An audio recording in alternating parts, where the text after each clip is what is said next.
एक समय 2 बच्चे जब पैदा होते हैं, एक राजा के घर में, एक झोपड़ी में। झोपड़ी वाला जो बच्चा पैदा होता है उसका घर टपकने लगा। छतरी लगा करके उसकी सारी व्यवस्था बनाई, माँ बाप सब संकट में। बच्चे का कोई दोस्त था, उसने तो कुछ पता नहीं क्या किया, वो तो पैदा ही तो हुआ था, वो समय था उसका।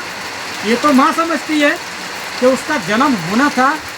बारिश हो रही थी, सब संकट में थे, छप्पर टपक रहा था, छतरी लगा करके उसको बचाया गया और राजा के घर में बच्चा पैदा हुआ।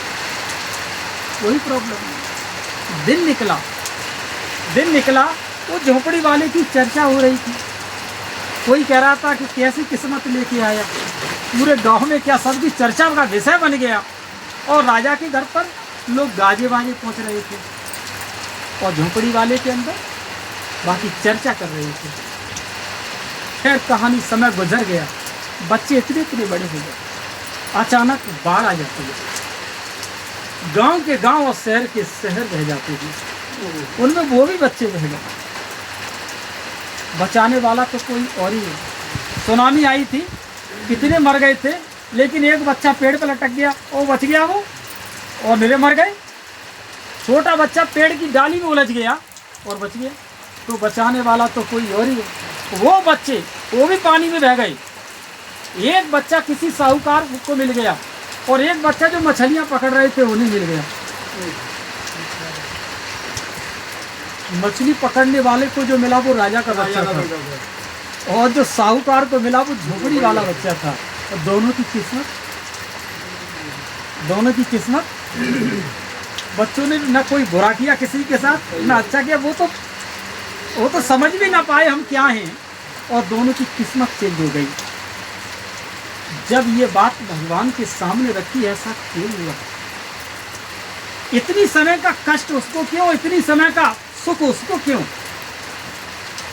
थोड़े समय के लिए उस बच्चे को सुख क्यों, और थोड़े समय के लिए उस बच्चे को कष्ट क्यों? तो भगवान का इशारा था कि बच्चे पिछले जन्म में कोई एक ऐसे पुण्य का कार्य कर दिया उसने, तो जन्म तो हो गया था राजा के घर में, लेकिन बाकी पिछले और कर्मों का हिसाब किताब ठीक नहीं था। तो उसको भुगतने के लिए वो मछुआरों की बाल की दुनिया में चला गया। और वो तो उसने पूर्व जन्म में कोई एक जरूर जिससे गलत हुआ, लेकिन सारे उसके कर्म इतने अच्छे थे पूर्व जन्मों के कि वो कष्ट के लिए थोड़े समय के लिए उस घर में तो रहा, बाकी पुण्य के कारण उसको। तो ये किसका काम था? संस्कारों का काम।